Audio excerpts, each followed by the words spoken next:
अब ये nature of management है क्या, समझेगा। मैनेजमेंट क्या हमने बताया आपको स्टार्टिंग में, साइंस है, आर्ट है और प्रोफेशन है, और एक परफेक्शन लेकर के आएगा प्रैक्टिस के थ्रू। जितना ज्यादा आप प्रैक्टिस करेंगे उतना ज्यादा आपके अंदर परफेक्शन आएगी। It means practice makes man perfect. Sir देश कैसे चल रहा है? प्लानिंग से। देश कैसे चल रहा है? मैनेजमेंट से। सेंट्रल गवर्नमेंट स्टेट गवर्नमेंट से मैनेजमेंट कर रही है, ठीक है। लोग रिलेशनशिप में बॉयफ्रेंड गर्लफ्रेंड को क्या कर रहे हैं? एज अ मैनेजमेंट कर रहे हैं। तो हर कोई बंदा तो मैनेज करने में लगा हुआ है। घर में आपकी मम्मी है, वो मैनेजमेंट करने में लगी हुई है। देखिए से मैनेजमेंट क्या है? कला है, काम कराने का। आपसे काम निकलवाना, भाई काम निकलवा लो। काम निकालने के लिए गधे को भी बाप बनाना पड़ता है। तो जब ये पांचों मिल करके जब कंपनी के लिए काम करेंगे तो गोल क्या होगा? इफेक्टिवली एंड एफिशिएंटली अचीव होगा। तो कोऑर्डिनेशन हो गया सर, सबको एक साथ लेकर के चलना। दिखा कुछ ऐसा कि कोई तुझसे बेहतर बनने की नहीं, लोग तेरे जैसे बनने की सोचे। हर कोई बंदा भले अलग अलग डायरेक्शन में हो, लेकिन सबको मिलकर के कंपनी के एम और कंपनी के ऑब्जेक्टिव को ही अचीव करना है।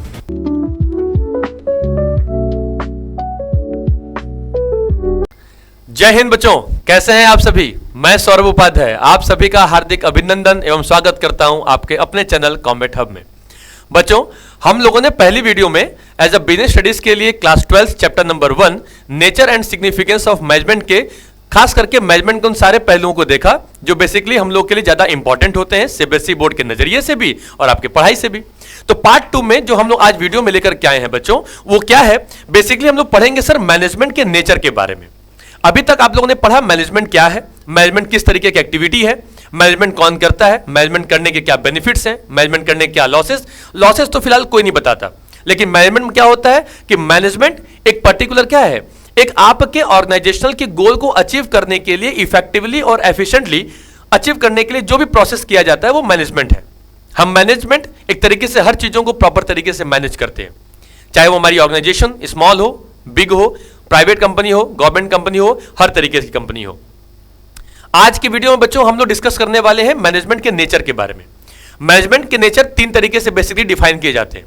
पहला, management as an art, second management as an science, और मैनेजमेंट एज ए क्या है? प्रोफेशन है। लेकिन बच्चों अभी बात निकल के आती है कि सीबीएसई के कई सारे क्वेश्चंस में हम लोगों को यह पता लगता है कि सर मैनेजमेंट साइंस है या आर्ट है या बोथ दोनों है। आप अपनी एक्सप्लेनेशन खुद दीजिए। तो आज की वीडियो में आप अपने इन सारी प्रॉब्लम्स को छोटे छोटे एग्जाम्पल से क्या करेंगे, आप उन्हें खत्म करने की कोशिश करेंगे और समझेंगे कि मैनेजमेंट क्या है। मैनेजमेंट आर्ट क्या होगा? आप समझते हैं कि आर्ट मतलब कलाकारी करना। हर बंदों की किसी भी ड्यूटी, अपने किसी सिचुएशन को हैंडल करने की सबके पास अपनी क्या होती है? अपनी खुद की बनाई गई अपनी एक स्किल होती है, एबिलिटी होती है, नॉलेज होती है। हम अपने नॉलेज का, अपने एक्सपीरियंस का यूज करके अपने हर तरीके की सिचुएशन को सॉल्व करने की कोशिश करते हैं। सेकंड, दूसरी चीजें क्या होती हैं कि सर मैनेजमेंट एक साइंस है। साइंस क्यों है? जहां पे सर हम बेसिकली क्या करते हैं, कई सारे प्रिंसिपल्स को फॉलो करते हैं। प्रिंसिपल्स को फॉलो करके हमारे तरीके की जितनी भी सारी जो सिचुएशंस हैं, हम उन सिचुएशन को सॉल्व करने की कोशिश करते हैं। चाहे वो प्रिंसिपल हम फॉलो करें, और प्रिंसिपल को फॉलो करने के बाद उसमें हम प्रॉपर तरीके से ऑब्जर्वेशन करते हैं, एक्सपेरिमेंट करते हैं। लेकिन आपने सुना होगा सर कि जो साइंस, तो सर एक साइंटिफिक वर्ड है। अब इसका मतलब सर हो गया जहां पर हम न्यू न्यू चीजों का एक्सपेरिमेंट करते हैं या उनको ऑब्जर्वेशन करते हैं। तो ये चीजें सर कहां से आ गई? ये चीजें क्या होती हैं? देखिए बच्चों, होता क्या ना कि मैनेजर जो होता है वो एक टेस्ट ट्यूब लेकर के वो ऐसे किसी केमिकल लैब में नहीं चला जाएगा, ठीक है। ऐसे कोई न्यूटन लॉ नहीं बना देगा। ऑलरेडी क्या होता है ना, मैनेजमेंट भी किसी प्रिंसिपल्स को इंप्लीमेंट करने के पहले उसको ऑब्जर्व करता है और एक्सपेरिमेंट करता है। एक्सपेरिमेंट किस तरीके का करेगा कि वो कंपनी में हमारे लिए प्रॉफिटेबल है या नहीं है। ये साइंस हो गया। आर्ट क्या हो गया? किसी भी ड्यूटी को परफॉर्म करने का अपना अपना तरीका, सिचुएशन को हैंडल करने का अपना अपना मैनर, अपना अपना सिस्टम। एंड प्रोफेशन क्या है? प्रोफेशन होता है सर जहां पे आपके पास एक स्पेशल नॉलेज की रिक्वायरमेंट हो। डॉक्टर हो, इंजीनियर हो, टीचर हो, कोई बंदा सर सबके अपने पास अलग अलग स्पेशल नॉलेज होती है उसको समझने की, करने की। तो हम समझेंगे कि लेकिन मैनेजमेंट एज अ प्रोफेशन अब इसको फुल फ्लेज तरीके से अभी इसको परमिशन ग्रांट नहीं हुई है मैनेजमेंट के अंदर एंट्री करने की, क्योंकि सर इसमें कुछ रिस्ट्रिक्टेड एंट्री भी अवेलेबल है। अब मैनेजमेंट के लिए जरूरी नहीं सर कि बीबीए एमबीए करना ही रिक्वायरमेंट हो। अब ऐसे किसी पर्टिकुलर कंपनी में जॉब कर लिए तो आपको रिक्वायरमेंट होगी, लेकिन मैनेजर बनने के लिए आपके पास कोई स्पेसिफिक डिग्री हो, अभी ऐसे कोई रिक्वायरमेंट नहीं है। इसीलिए मैनेजमेंट एज अ प्रोफेशन को अभी तक कैटेगरी में नहीं रखा गया। बेसिकली बच्चों हम लोग इस वीडियो में पढ़ने वाले हैं 2 मेन चीजों को, मैनेजमेंट एज एन आर्ट और मैनेजमेंट एज अ साइंस। तो आइए शुरू करते हैं वीडियो को। बच्चों हम लोग इसमें जो पढ़ने वाले हैं वो क्या है? नेचर ऑफ मैनेजमेंट है। अब ये नेचर ऑफ मैनेजमेंट है क्या, समझेगा। मैनेजमेंट क्या हमने बताया आपको स्टार्टिंग में, साइंस है, आर्ट है और प्रोफेशन है। अब साइंस में क्या होता है सर? एक सिस्टमेटाइज्ड बॉडी होती है, जहां पे सर एक तरीके से, एक सिस्टम तरीके से, एक प्रॉपर तरीके से हम प्रिंसिपल को फॉलो करते हैं, एक नॉलेज होती है जिसको गेन करके कंपनी का जो मैनेजर होता है अपनी ड्यूटी को परफॉर्म करता है। सेकंड क्या होता है बच्चों, उन्हीं प्रिंसिपल्स को प्रॉपर तरीके से ऑब्जर्व करना और एक्सपेरिमेंट करना। तीसरा क्या होता है, as a causes and effect relationship को एस्टेब्लिश करना। एंड फोर्थ नंबर, हमारे कुछ प्रिंसिपल्स क्या होते हैं सर, वो हर जगह एप्लीकेबल होते हैं, हर जगह इसको इंप्लीमेंट किया जाता है। ये हमारी ऑर्गेनाइजेशन का छोटा सा पार्ट है। अब मैनेजमेंट को किस तरीके से इसको हम और ज्यादा डीपली समझेंगे, हम आगे की स्लाइड में और आगे की वीडियो में पढ़ना शुरू करेंगे, लेकिन पहले समझ लेते हैं, इसका एक छोटा सा ओवरव्यू ले लेते हैं। दूसरा बच्चों, एज अ आर्ट क्या होता है, आर्ट मतलब कला। अब कला क्या है सर, ये एक थियोरेटिकल नॉलेज है, याद रखिएगा, ये एक सिस्टमैटिकल बॉडी ऑफ नॉलेज है। ये क्या सर, एक पर्सनल स्किल को ज्यादा डेवलप करेगा, क्रिएटिविटी को फोकस करेगा और एक परफेक्शन लेकर के आएगा प्रैक्टिस के थ्रू। जितना ज्यादा आप प्रैक्टिस करेंगे उतना ज्यादा आपके अंदर परफेक्शन आएगी। It means practice makes man perfect. तीसरा है मैनेजमेंट एज अ प्रोफेशन। ये क्या कहता है सर, आपके पास एक स्पेशल नॉलेज हो, आपके पास एक फॉर्मल एजुकेशन और ट्रेनिंग प्रोसीजर होते हैं, आप एक सर्विस मोटिव वर्क करते हैं, एंड लास्ट क्या होता है, एक स्टैट्यूटरी बॉडीज है। मतलब कंपनी कई तरीके से एथिकल कोड ऑफ कंडक्ट को भी फॉलो करती है। तो मैनेजमेंट एज अ प्रोफेशन, हाँ कुछ कुछ सिस्टम तो इसके सर जो सिनेरियो है वो मैनेजमेंट के अंदर में फॉलो किए जाते हैं, लेकिन चीजें क्या है, कुछ कुछ कुछ कुछ को आगे बढ़ाया जाएगा। अब एग्जांपल समझिएगा, मैनेजमेंट एज एन आर्ट तो ठीक है, अब साइंस हो गया। आइए हम इसको पहले आगे समझते हैं, फिर हम कुछ एग्जांपल्स और कुछ अच्छे अच्छे मजेदार पॉइंट्स के संग आगे पढ़ने और डिस्कशन करना जारी रखेंगे। ठीक है बच्चों, आइए शुरू करते हैं आगे। Management as a science. बच्चों ये मैनेजमेंट एज अ साइंस क्या है, मैनेजमेंट विज्ञान है, ऐसा आपका मानना है, हमारा मानना है, उम्मीद है शायद नहीं, लेकिन हाँ कुछ कुछ सिनेरियो में सर एप्लीकेबल होते हैं। यूनिवर्सल वैलिडिटी है मैनेजमेंट को सर, कुल हमारे यहाँ नहीं, चाहे वो गवर्नमेंट कंपनी हो, प्राइवेट कंपनी हो, पब्लिक कंपनी हो, चाहे वो स्कूल हो, नॉन ऑर्गेनाइजेशन कंपनी हो, चाहे वो एनजीओ हो, जिस तरह की कंपनी हो सर, हर जगह पे रिक्वायरमेंट होती है मैनेजमेंट की। हम हर तरीके से अपने सिचुएशन को सॉल्व करने के लिए प्रॉपर ऑब्जर्वेशन करते हैं और प्रॉपर एक्सपेरिमेंट करते हैं। चीजें क्या है समझिएगा, पहला मैनेजमेंट एज अ साइंस क्या है, अंडरस्टैंड समझिएगा टॉपिक को कि साइंस का मतलब क्या होता है। देखिए साइंस क्या होता है सर, एक सिस्टमैटिकल बॉडी ऑफ नॉलेज है जिसका क्या एक्वायर होता है, जहां पे प्रॉपर ऑब्जर्वेशन और एक्सपेरिमेंट किया जाता है।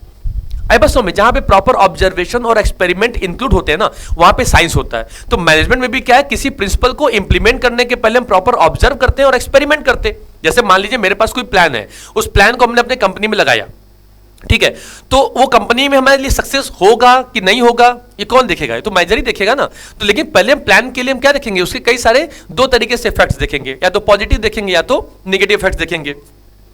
ठीक है, अब आइए पहला क्या है, सिस्टमैटिकल बॉडी ऑफ नॉलेज। अब देखिए सिस्टमैटिकल बॉडी ऑफ नॉलेज क्या कहता है, एक एग्जांपल समझिएगा, मैनेजर क्या करता है, ड्यूटी परफॉर्म करता है ना, तो कहते हैं ना कि एक एग्जांपल कहा जाता है सर कि कभी कभी कुछ जीतने के लिए हारना पड़ता है और हारने वाले को ही, और हार के जीतने वाले को ही बाजीगर कहते हैं। वो कहते हैं ना, एग्जाम्पल एक छोटा सा दिया जाता है कि कभी कभी कुछ जीतने के लिए हारना पड़ता है और हार के जीतने वाले को बाजीगर कहते हैं। तो मैनेजर सर वही है, कभी कभी कुछ जीतने के लिए ना, जैसे शेर होता है ना जंगल में सर, वो जब 4 कदम पीछे लेता है तो इसका मतलब ये नहीं कि वो डर गया, जब वो 4 कदम जब पीछे लेता है ना सर, तो आपके ऊपर आक्रमण करने के लिए लेता है। शेर कभी हारता नहीं, और शेर ने कभी हारना सीखा है। शेर की जो ताकत, उसकी एबिलिटी है ना सर, उसका स्किल, उसको पता है कि मेरे पास क्या नॉलेज है और लोग मुझसे क्यों कांपते हैं। मैनेजर के पास भी सर अपनी खुद की काबिलियत, अपनी खुद की एबिलिटी होती है किसी भी ड्यूटी को परफॉर्म करने की। ठीक है, आइए पहला क्या है, सिस्टमैटिक बॉडी ऑफ नॉलेज।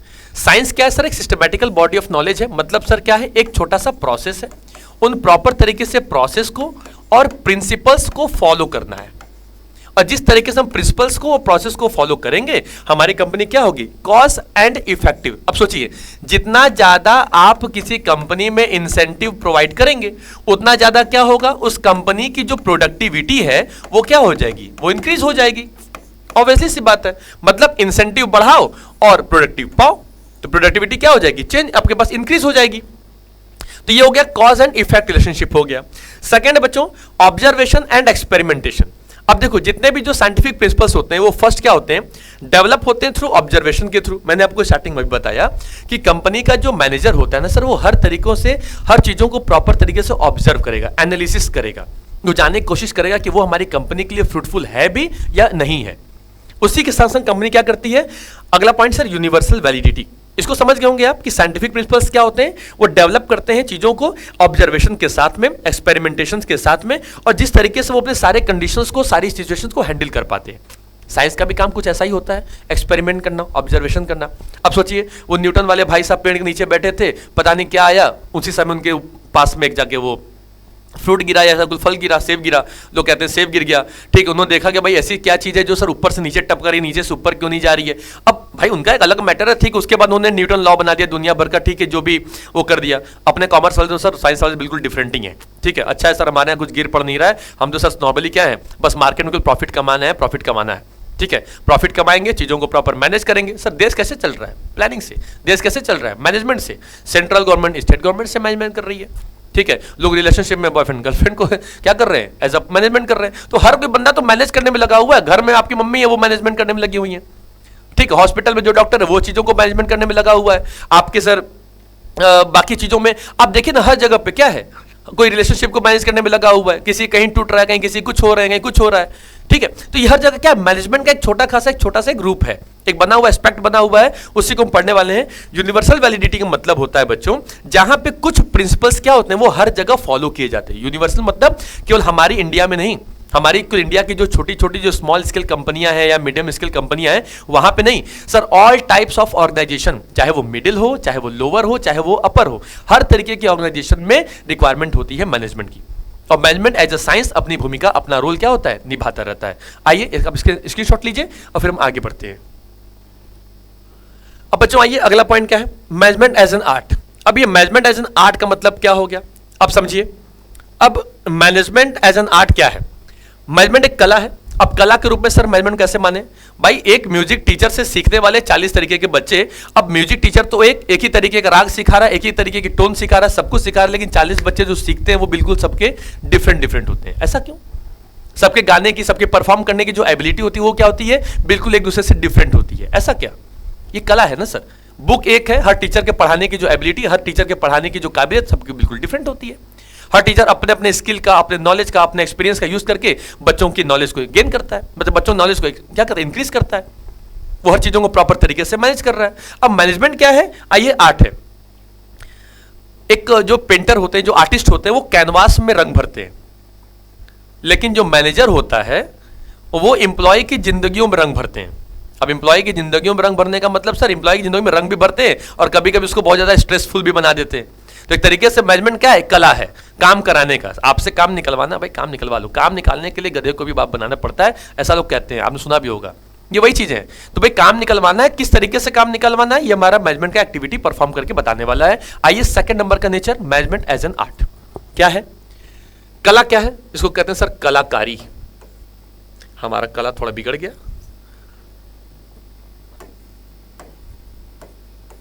अब क्या है? एक पर्सनल एप्लीकेशन ऑफ नॉलेज, जहां पे आप क्या करते हैं, रिजल्ट्स को अचीव करते हैं अपनी स्टडी के थ्रू, अपनी ऑब्जर्वेशंस के थ्रू और अपने एक्सपीरियंस के थ्रू। इसके कुछ फीचर्स बनाए गए। देखो बच्चों, साइंस क्या था? सिस्टमैटिकल बॉडी ऑफ नॉलेज था। आर्ट क्या है? हमारे पास थ्योरेटिकल बॉडी ऑफ नॉलेज है। आपके पास अपनी खुद की थ्योरी होती है, आपके पास अपना खुद का स्किल होता है। प्रैक्टिस मेक्स मैन परफेक्ट, हम इसकी भी थ्योरी हमेशा देते रहेंगे, अभी हम आगे उसके बारे में भी पढ़ेंगे। हर चीजों के आप सोचते, सपोज जब आप किसी सिचुएशन में हैं, आप जहां फंस गए हैं, उस सिचुएशन से निकलने की काबिलियत आपके अंदर आनी चाहिए। वो कला है। एक टीम है जहां क्रिकेट मैच खेल रही है और ऐसा सर उनको सिचुएशन लगा कि सर हमारी टीम हारने वाली है, लेकिन वो अपने स्किल, अपने एक्सपीरियंस का यूज करके उस टीम को भी जीत के मुहाने पर ले जा सकती है। वो क्या है? वो मैनेजमेंट है। वो मैनेजमेंट एज एन आर्ट है, ठीक है। अगला क्या है समझिएगा, principle and theory. Some fundamental principles have been derived by the expert which apply to their particular form of art. Example sir समझिएगा कि हर बंदों की क्या एक थ्योरेटिकल बॉडी ऑफ नॉलेज, सबके पास अपनी खुद की काबिलियत, खुद की स्किल यहाँ पे कवर अप करती है। अगला क्या है? पर्सनल स्किल बच्चों, यहां पे आपका खुद का स्किल होगा। हर आर्टिस्ट के पास अपने काम करने का तरीका होता है। The use of basic knowledge very करता है सर इंडिविजुअल टू इंडिविजुअल। मैंने बताया ना कि एक टीचर से पढ़ने वाले 40 बच्चे, लेकिन 40 बच्चों के लिए जब एक तरीके के क्वेश्चन आते हैं, सबके आंसर डिफरेंट। क्यों? टीचर की तो कोई गलती नहीं थी, बट टीचर ने तो अपनी एबिलिटी दिखाई, लेकिन जो बच्चों ने थे ना, जो बच्चों अपने तरीके से उसको ऑब्जर्व करके पढ़ा और उसका जो आंसर दिया, सबके आंसर बिल्कुल डिफरेंट हो गए। वो अलग बात है चीटिंग करने का हिसाब किताब। याद रखिएगा बच्चों, नकल के लिए भी अकल चाहिए, फिलहाल नहीं होगी तो अलग कहानी है।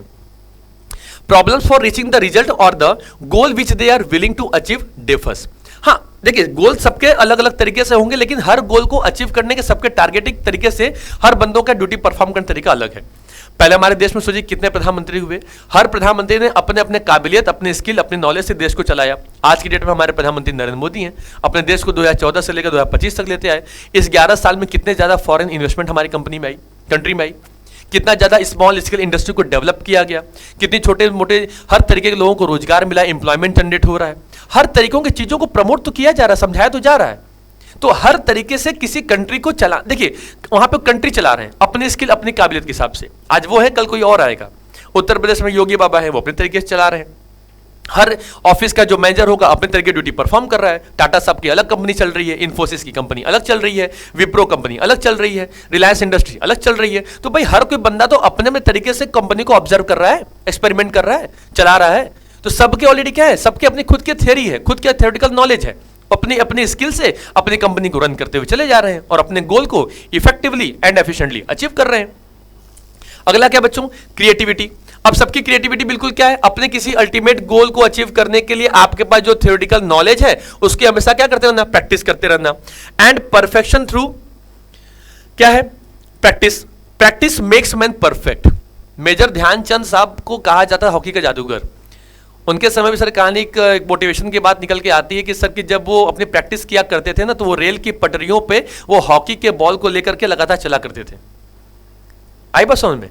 और वो कई किलोमीटर तक तो ऐसे ही दौड़ जाते थे। वो बिना सोचिए कितना उनका प्रैक्टिस होता था, किस तरीके से वो प्रैक्टिस दिन रात किया करते थे कि वो पर्टिकुलर उस बॉल को, कि रेल की पटरी कितनी ज्यादा बड़ी होती, छोटी होती होगी एक तरीके से, चौड़ाई तो छोटी होती है, लंबाई भले को बड़ी हो जाए, और उस एक जगह से बॉल को लेकर के इस तरीके से लेके चलना, खेलते लेके चलना कि जहां से वो बॉल नीचे न गिरते पाए।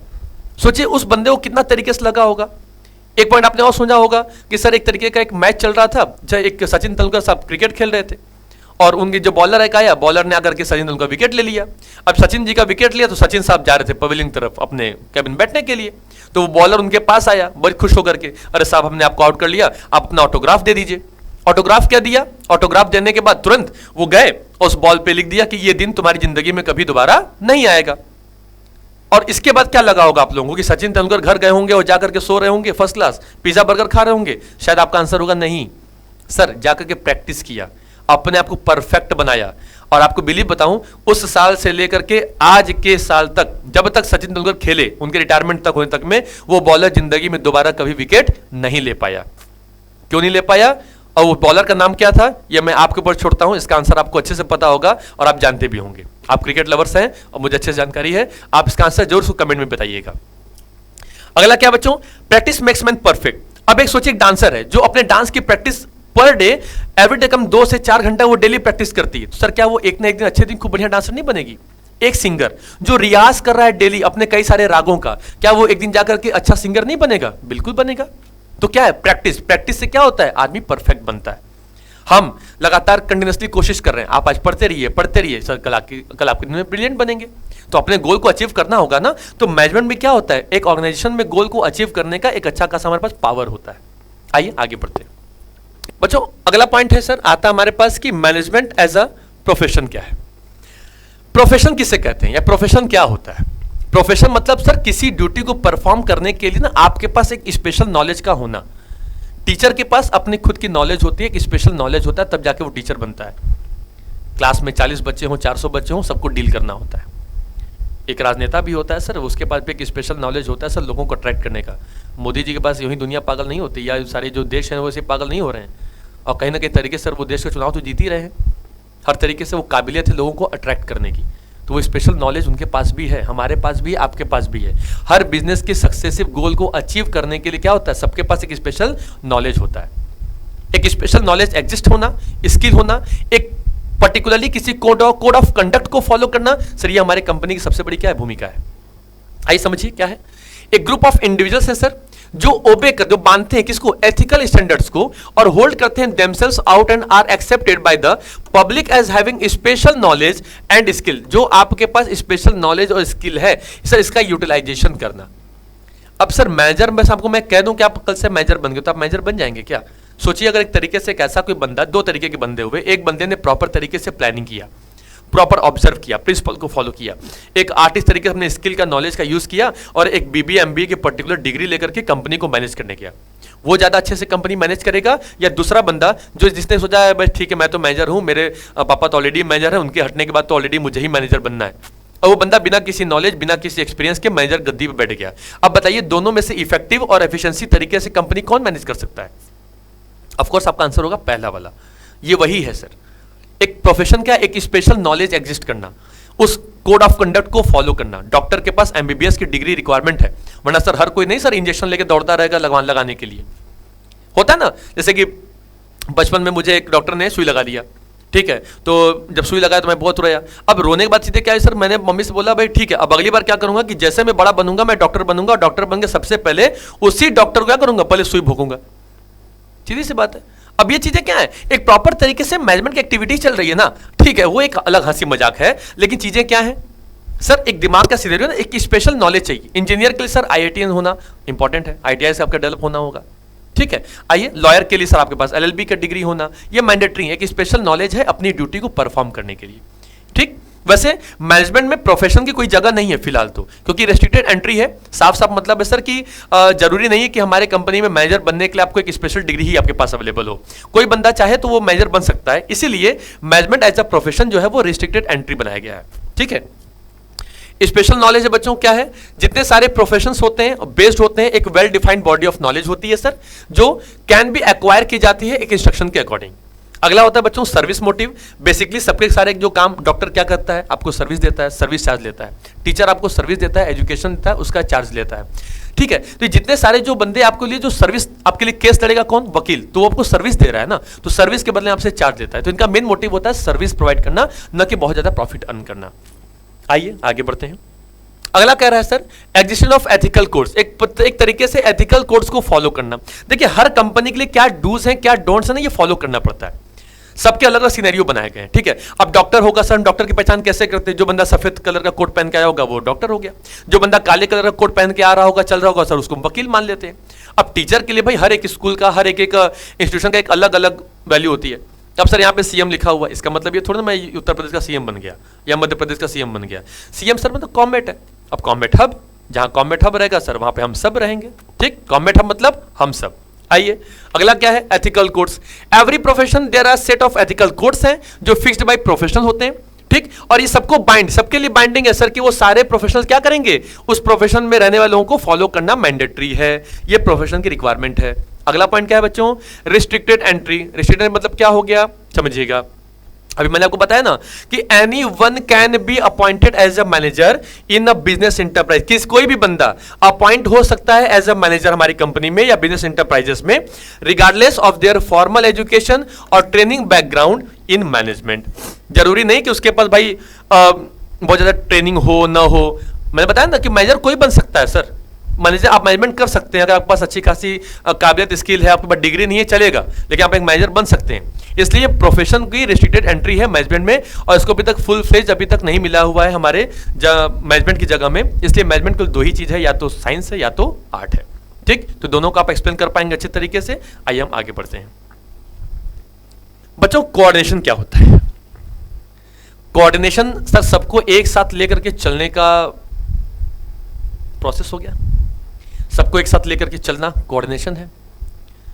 कंपनी सर एक गोल अचीव करना चाहती है, तो कंपनी गोल अचीव करेगी तो कंपनी के जितने सारे जो डिपार्टमेंट होंगे सब डिपार्टमेंट को कंपनी के लिए काम करना होगा, कंपनी के गोल को इफेक्टिवली अचीव करना होगा। एग्जांपल के समझिएगा, जैसे मान लीजिए आपके पास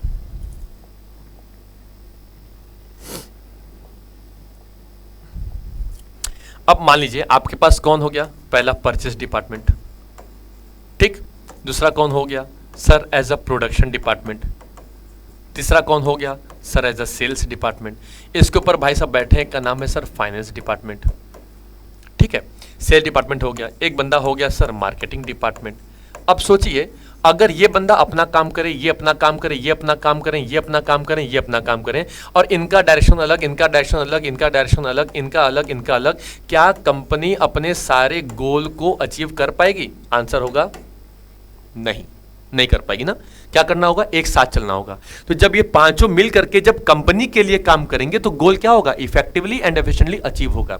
तो कोऑर्डिनेशन हो गया सर सबको एक साथ लेकर के चलना, सबको एक साथ लेकर क्या करना, चीजों को प्रॉपर तरीके से मैनेज करना, कंट्रोल करना। हमारे मैनेजमेंट के 5 फंक्शन है। कोऑर्डिनेशन मतलब सर क्या है? कोऑर्डिनेशन सर हमारे कंपनी, हमारे मैनेजमेंट की आत्मा होती है। ये आत्मा का परमात्मा से जो मिलन वाला आत्मा होती है ना, ये वही आत्मा है। हमारे बॉडी में आत्मा न रहे तो कहानी खत्म। वैसे सर ये भी जरूरी है। आपने देखा होगा सिनेरियो, एक एग्जाम्पल समझिएगा कि जैसे आपने देखा होगा देश के किसी लीडर को, वो लीडर आगे चल रहा है और बाकी सबको साथ में लेके चल रहा है। एक देश, एक कंट्री का डेवलपमेंट, एक कंट्री विकास तब करती है जब अपने सारे स्टेट्स को लेकर के एक साथ चले।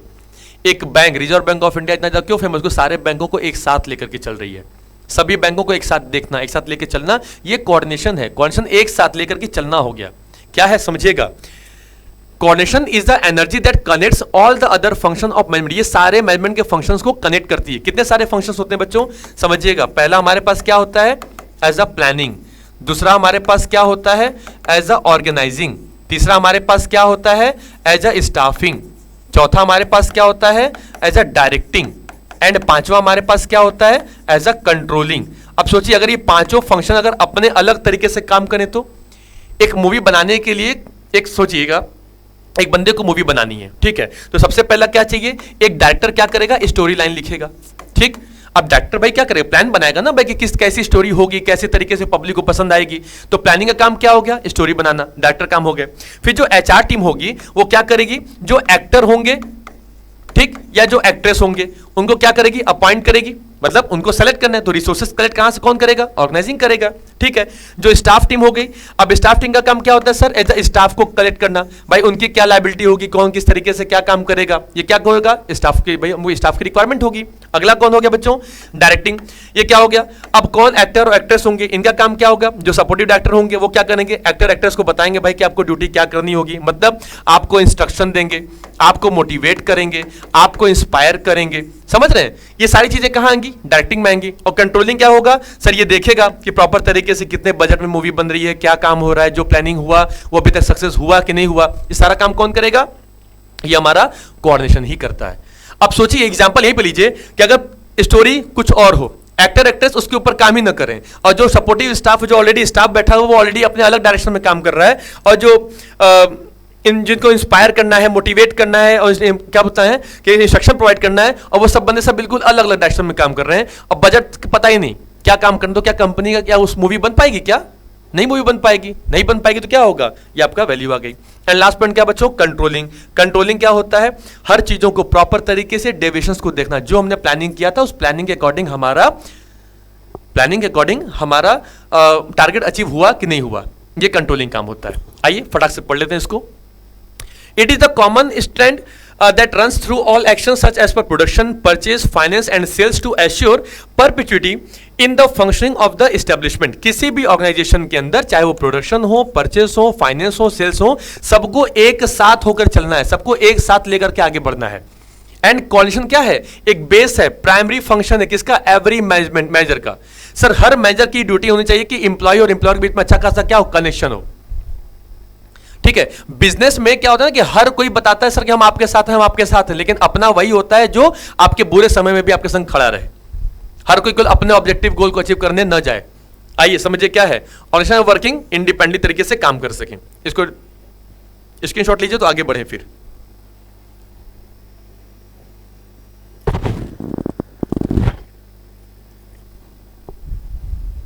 आइए अब कोऑर्डिनेशन के बच्चों हम लोग को समझेंगे क्या? फीचर्स के बारे में। अब फीचर क्या है आइए समझते हैं। पहला सर फीचर्स के बारे में क्या है? फीचर्स ऑफ कोऑर्डिनेशन बिजनेस, पहला क्या है सर? इंटीग्रेट करता है, ग्रुप एफर्ट को बढ़ाने का काम करता है। सर कोऑर्डिनेशन ना एक साथ सर ग्रुप को लेकर के चलने का प्रोसीजर है। आए बस में, चलिए इसको थोड़ा सा कलर चेंज कर लेते हैं, ठीक है। क्या है? एक साथ ग्रुप को लेकर के चलने का जो प्रोसीजर है वो कोऑर्डिनेशन, एक साथ सबको लेकर के चलेगा। ये आप घड़ी देख रहे हैं, इस घड़ी में ठीक है एक यहाँ पे सेकंड वाली सुई नहीं है, वो लेकिन वो भी होती। आप देखेंगे, नोटिस करेंगे सर ये घंटे की सुई हो, चाहे मिनट की हो, चाहे सेकंड की, सर सारी सुइयां एक साथ काम कर रही हैं, सबको एक साथ लेकर चल रहा है ये पूरी पूरी वॉच। तो हमको समझ में आता है क्या हो रहा है क्या नहीं हो रहा है। ये जो वीडियो बन रही है, हम जो बना रहे हैं, आप जो बोल रहे हैं, जो कर रहे हो, सबसे प्रॉपर तरीके सबको एक साथ। आपके पास मोबाइल हो, नेट ही ना हो, काम हो पाएगा क्या? नहीं हो पाएगा। ये वीडियो है ना, एक तरीके से समझिएगा कि हर चीज़ों को प्रॉपर। तो सोचिए बड़ी बड़ी ऑर्गेनाइजेशन जो इन्फोसिस है, टाटा है, बिरला है, अडानी है, अंबानी है, सर इन तरीके की कंपनी सर कैसे रन करेंगी? अगर हर कंपनी में काम करने वाला सेल्स मैनेजर अपने अलग डायरेक्शन में काम करे, प्रोडक्शन डिपार्टमेंट का मैनेजर अलग काम करे, फाइनेंस वाला अलग काम करे, सर कैसे पॉसिबल हो पाएगा? नहीं पॉसिबल हो पाएगा। क्या करते सर, एक यूनिटी लेकर के आते हैं साथ में एफर्ट्स को इंक्रीज करने के लिए।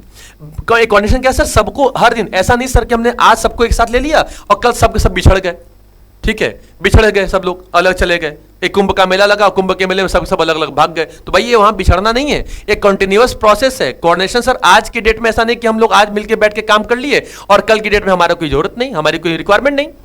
अगला क्या है, परवेसिव फंक्शन। परवेसिव क्या होता है बच्चों, यहां पे हर जगह, एवरी लेवल्स, हर जगह पे हमारी रिक्वायरमेंट हो, चाहे वो स्मॉल स्केल कंपनी हो, प्राइवेट हो, पब्लिक हो, एनजीओ हो, गवर्नमेंट हो, नॉन गवर्नमेंट हो, हर जगह पे मैनेजमेंट की रिक्वायरमेंट होती है। और जहां मैनेजमेंट है वहां पे कोऑर्डिनेशन है। कोऑर्डिनेशन भी एक तरीके से फंक्शन है हमारे मैनेजमेंट का, लेकिन वो पांचों फंक्शन जो हमारे planning, organising, staffing, directing, controlling है, इन पांचों में जब तक कोऑर्डिनेशन नहीं रहेगा, मैनेजमेंट कभी भी अपने गोल को अचीव नहीं कर पाएगा। आइए आगे बढ़ते हैं। और ये रिस्पॉन्सिबिलिटीज है बच्चों, किसकी? वो सारे मैनेजर्स की ये रिस्पॉन्सिबिलिटीज हैं। आइए आगे बढ़ते हैं। कोऑर्डिनेशन क्या है सर? एसेंस ऑफ मैनेजमेंट क्या होता है? एसेंस क्या होती है सर? एसेंस मतलब सर, ओहे आजा भाई, ठीक है, एसेंस क्या हो गई? आत्मा। मैंने बताया ना कि कोऑर्डिनेशन क्या है, मैनेजमेंट एक तरीके से आत्मा है। ठीक, कैसी आत्मा है भाई? देखा जाए ये आत्मा डराने वाली तो फिलहाल नहीं है, ये आत्मा बहुत अच्छी वाली आत्मा, प्यारी आत्मा है। अगर संग में रखा जाए तो आपके कई सारे गोल को अचीव करा देगी। लेकिन सर ऐसे कई सारे अगर आत्मा सर घूमेंगे अगर आपके आसपास में ना, सर कहानी खत्म। आइए, तो ये जो अच्छी खासी आत्मा है, भोली भाली आत्मा है, हैंडसम, स्मार्ट है, पता नहीं क्या है, ब्यूटीफुल है, लेकिन है आत्मा ही है। कोऑर्डिनेशन क्या बच्चों? एक आत्मा है, किसकी? एसेंस। दिखा ना coordination, the essence of management. हमारे शरीर की भी आत्मा होती है ना, वैसे सर इसकी भी आत्मा है। मैनेजमेंट और कोऑर्डिनेशन अलग अलग नहीं है, दोनों एक ही हैं। कैसे समझेगा? पहला point, coordination is needed to perform all the function of management. जितने सारे हमारे फंक्शंस होते हैं हर जगह पे कोऑर्डिनेशन रिक्वायरमेंट है। प्लानिंग डिपार्टमेंट काम होता है what to do, how to do, from home to do, क्या करना है, कैसे करना है, किसके लिए करना है। सेकंड क्या होता है? ऑर्गेनाइजिंग होता है, रिसोर्सेज कलेक्ट करने का काम होता है। सोचिए अगर प्लान के अकॉर्डिंग हमने रिसोर्सेज कलेक्ट नहीं किए तो गोल अचीव होगा? नहीं होगा। तीसरा पॉइंट आइए, स्टाफ। स्टाफिंग का काम क्या होता है? मतलब finding the right person, having a right qualification, ठीक, for the right job at the right time. अब सोचिए कि अगर ये सारी चीजें एक जगह ना हो तो अचीव हो पाएंगे गोल? नहीं। और जो स्टाफ हमारे पास आए हैं और उनमें अगर कोऑर्डिनेशन ना हो, हमको एक साथ इंस्पायर करें, मोटिवेट करें, इंस्ट्रक्शन प्रोवाइड करें और सब के सब उसके बाद भी अलग अलग डायरेक्शन में काम करें, हमारे गोल अचीव होंगे? नहीं होंगे। और कंट्रोलिंग काम क्या होता है बेटा? कि बार बार वो चीजें डेविएशन ज्यादा से ज्यादा ना आए। ये कोऑर्डिनेशन की रिस्पॉन्सिबिलिटी होती है और ये कोऑर्डिनेशन की जो रिस्पॉन्सिबिलिटी होती है ये मैनेजर्स की रिस्पॉन्सिबिलिटी होती है।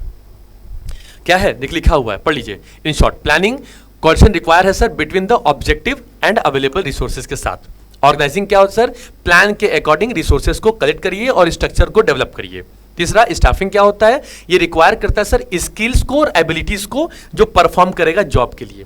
डायरेक्टिंग क्या करेगा? वो इंश्योर करेगा कि राइट एग्जीक्यूशन हो और प्लान प्रॉपर तरीके से अच्छे समय में जाएं और लोगों को प्रॉपर तरीके से इंस्ट्रक्शन करें और डायरेक्शन प्रोवाइड करें। कंट्रोलिंग क्या है सर? कंट्रोलिंग क्या है कि कोऑर्डिनेशन हेल्प करता है कि डिस्क्रिपेंसी या between the plan and actual, मतलब तरीके से क्या होना चाहिए इन दोनों के बीच में किसी भी सिचुएशन में कोई प्रॉब्लम क्रिएट नहीं होनी चाहिए। ये किसकी रिक्वायरमेंट होती है? ये मैनेजमेंट की रिक्वायरमेंट होगी एज अ कोऑर्डिनेशन की। आइए अगले से साइड चलते हैं।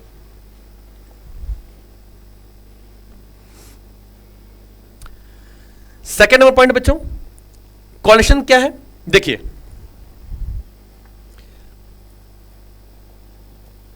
Coordination is required at all levels. कितने लेवल्स हमारे पास होते हैं? 3 होते हैं। कौन कौन सा? Top level, middle level and lower level. Top level क्या होता है? टॉप लेवल सर जिसके पास अथॉरिटी होती है, मतलब पावर टू टेक डिसीजन। जैसे कॉमेट हब है तो कॉमेट हब में हमारे पास कुछ अथॉरिटीज हैं।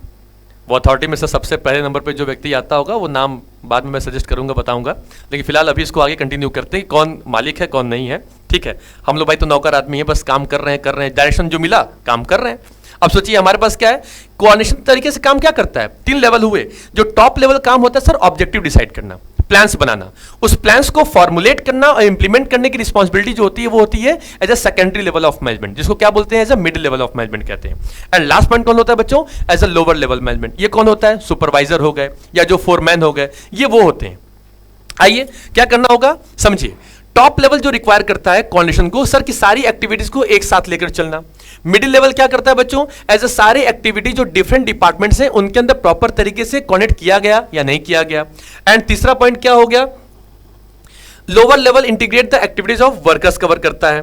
ठीक, अब वो क्या करता है, देखिए इंटीग्रेट करता है एज एक्टिविटीज ऑफ वर्कर, जो वर्कर्स हमारे पास ऑलरेडी वर्क कर रहे होते हैं उनके पीछे उनकी सेवा में क्या है, कोऑर्डिनेशन क्या करेगा, हमारा जो लोअर लेवल जो वर्कर ऑलरेडी होता है उसको ऑब्जर्व करना, उसको प्रॉपर तरीके से ये देखना कि जो ड्यूटी जो परफॉर्म की जा रही है, कराई जा रही है, वो अच्छे तरीके से कंसिडर हो रहे हैं या नहीं हो रहे हैं।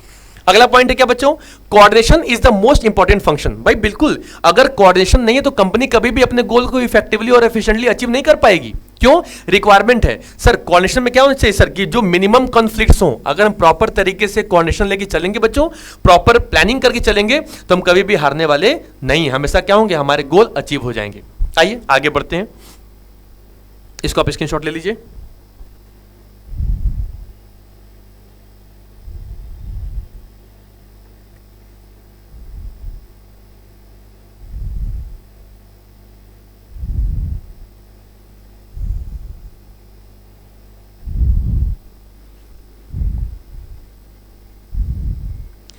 इंपॉर्टेंस ऑफ कोऑर्डिनेशन क्या होता है, आइए समझ लेते हैं इसको भी। फैसिलिटेट फंक्शनल डिफरेंशिएशंस क्या है, मॉडर्न ऑर्गेनाइजेशंस ऑफन डिवाइड क्या करती हैं, अपने वर्क को डिवाइड करती हैं, स्पेशलाइज्ड फंक्शंस को ऑब्जर्व करती हैं एंड डिपार्टमेंट्स को डिवाइड करती हैं। जैसे प्रोडक्शन हो गया, मार्केटिंग हो गई, फाइनेंस हो गया, एचआर हो गया, सबके अलग अलग क्या हो गए, डिपार्टमेंट्स हो गए। सबको और क्या किया, एक तरीके से डिफरेंशिएट किया गया। भाई सबके प्लानिंग का काम अलग होगा, ऑर्गेनाइजिंग का अलग होगा, फाइनेंस का अलग होगा, मार्केटिंग का अलग होगा। अब सबके सर काम अलग अलग होंगे, लेकिन सबके गोल भले अलग होंगे, लेकिन सबको एक साथ मिलकर के ऑर्गेनाइजेशन के गोल को अचीव करने के लिए ही एक साथ आना है। ठीक है, आगे आइए। कर दिखा कुछ ऐसा कि कोई तुझसे बेहतर बनने की नहीं, लोग तेरे जैसे बनने की सोचें। क्या कहा, समझ लीजिए। वाइल स्पेशलाइजेशन ब्रिंग्स एफिशिएंसी, जिसके पास बच्चों स्पेशलाइजेशन होती है वो एफिशिएंसी क्लियर करती है। It can also lead to departments focusing solely on their goal, अपने गोल को प्रॉपर तरीके से खुद ही अचीव कर लेना। ये फंक्शनल डिफरेंशिएशंस होते हैं। इंपॉर्टेंस है कोऑर्डिनेशन की हमारे मैनेजमेंट में। अगर लोग अलग अलग तरीके से सोचिए, प्लानिंग का काम अलग, परचेज डिपार्टमेंट काम अलग, मार्केटिंग डिपार्टमेंट काम अलग, सेल डिपार्टमेंट काम अलग, और सब मिलकर के कुल अपने अपने ऑब्जेक्टिव को अचीव करने के बारे में सोचे तो कंपनी गोल कभी भी अचीव होने वाला नहीं है। आइए अगला क्या है बच्चों, मैनेज करता है किसको, ग्रोथ और स्पेशलाइजेशंस को। कैसे, एक ऑर्गेनाइजेशन जो ग्रो करती है साइज में ना, नंबर ऑफ एम्प्लॉइज ज्यादा होंगे, कॉम्प्लेक्सिटी ज्यादा बढ़ेगी, और ज्यादा वहां पे क्या होगी, प्रॉब्लम्स क्रिएट होंगी। तो क्या करना होगा, उनके बीच में प्रॉपर कोऑर्डिनेशन करना होगा, जो सबसे ज्यादा बड़ा चैलेंजिंग और एक क्रूशियल टास्क होता है। आई बस में तो कोऑर्डिनेशन क्या करता है, हेल्प करता है, मैनेज करता है दिस ग्रोथ को एंड कॉम्प्लेक्सिटी को, और ये इंश्योर करता है कि हमारी ऑर्गेनाइजेशन के अंदर चाहे जितने भी हमारी कंपनी की साइज बढ़े, एफर्ट्स बढ़े, नंबर ऑफ एम्प्लॉयज बढ़े, लेकिन अगर कोऑर्डिनेशन रहेगी तो कंपनी अपने गोल को क्या करेगी, सक्सेसफुली अचीव कर ले जाएगी। आइए अगले पॉइंट पे चलते हैं, ग्रोथ इन साइज। अब ये क्या है बच्चों, समझिएगा। भाई ऑर्गेनाइजेशन है, बड़ी होगी ही होगी, प्रॉफिट ज्यादा कमाएगी, जितने ज़्यादा नंबर ऑफ एम्प्लॉयज होंगे उतने ज़्यादा नंबर ऑफ वर्कर्स हमारे पास इंक्रीज होते चले जाएंगे, नंबर ऑफ ब्रांचेस बढ़ेंगे, हमारी लायबिलिटी भी बढ़ेगी, और जितने ज़्यादा हमारी कंपनी के ब्रांचेस एम्प्लॉयज बढ़ेंगे उतनी ज़्यादा कॉम्प्लेक्सिटी के संग संग क्या होगा, हमारे कंपनी के अंदर प्रॉब्लम्स भी क्रिएट होंगी। वो प्रॉब्लम्स ज़्यादा खत्म की जा सके, रिमूव की जा सके, इसलिए कोऑर्डिनेशन करना हमारी कंपनी के लिए रिक्वायरमेंट है। क्या है कि essential to integrate these diverse individual efforts and aspirations, ensuring everyone works towards a common organization aim। एक कॉमन, हर कोई बंदा भले अलग अलग डायरेक्शन में हो, लेकिन सबको मिलकर के कंपनी के एम और कंपनी के ऑब्जेक्टिव को ही अचीव करना है। क्या है, एन ऑर्गेनाइजेशन ग्रो करती है सर तब जब आपके पास स्पेशलाइज्ड डिपार्टमेंट्स हो या डिविजन्स होते हैं, जैसे प्रोडक्शन हो गया, मार्केटिंग हो गया, फाइनेंस, सर इनके ऊपर तो हमारी कंपनी टिकी हुई है। बस क्या समझिएगा कि कोऑर्डिनेशन किसी भी ऑर्गेनाइजेशन के लिए एक तरीके से उसकी रूह होती है, उसकी आत्मा होती है। आत्मा कभी भी शरीर से अलग नहीं की जा सकती। अगर आत्मा शरीर से अलग हो गई तो सर कंपनी, आदमी खत्म तो कंपनी खत्म। ठीक है, आइए इसका आप स्क्रीनशॉट ले लीजिए और आगे बढ़ते हैं। एक छोटा सा कोट आपके लिए, कर दिखा कुछ ऐसा कि कोई तुझसे बेहतर बनने की नहीं, लोग तेरे जैसे बनने की सोचें। इसी के साथ बच्चों आज इस बिजनेस का चैप्टर नंबर 1 क्लास 12 सीबीएसई का nature and significance of management का ये वीडियो आज यहीं पे ख़त्म होता है, समाप्त होता है। उम्मीद है जैसा आप लोगों ने पुरानी बाकी सारी वीडियो को अपना प्यार, अपनी मोहब्बत दी हुई है, लाइक कमेंट शेयर खूब किया हुआ है, आप इस वीडियो को भी उतनी ही ज़्यादा खूब लाइक कमेंट और शेयर करेंगे। और जो भी आपकी प्रॉब्लम्स होती हैं, जो भी चीज़ें आपके संग आती हैं, आपके कोई डाउट्स होते हैं, आप उसको हमारे कमेंट बॉक्स में ज़रूर मेंशन करिएगा। और बच्चों उम्मीद करते हैं कि आपकी नॉलेज इंक्रीज होगी, आप अच्छा लिखेंगे, आप अच्छा पढ़ेंगे, आप अच्छा बनेंगे। और उम्मीद करते हैं कि हम लोग बहुत जल्दी दोबारा फिर मिलेंगे नेक्स्ट वीडियो में। तब तक के लिए आप स्वस्थ रहिए, मस्त रहिए, व्यस्त रहिए। जय हिंद, जय भारत।